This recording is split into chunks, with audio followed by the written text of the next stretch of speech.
Zamon shunday tezlashib ketdimi yoki biz shunchalar aqllilashib ketdikmi?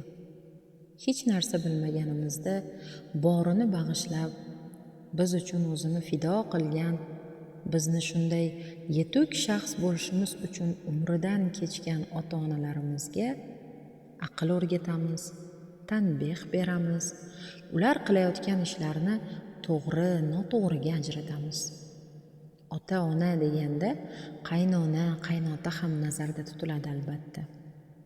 Daraxt bo'lib, bo'y cho'zib osmonlarga chiqdik-ku, tomirimiz bo'lgan ota-onani mensimay qo'ydik va hatto ulardan xafayam bo'lamiz.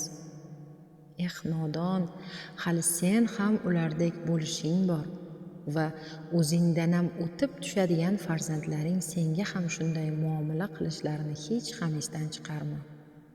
O'sha kunlar kelsa, keyin ota-onangni qadrini bilasan. Kelsa albatta. Chunki u kunlarga ham yetganlar bor va yetolmaganlar ham. Bonjuk olmuş yürek kafesi.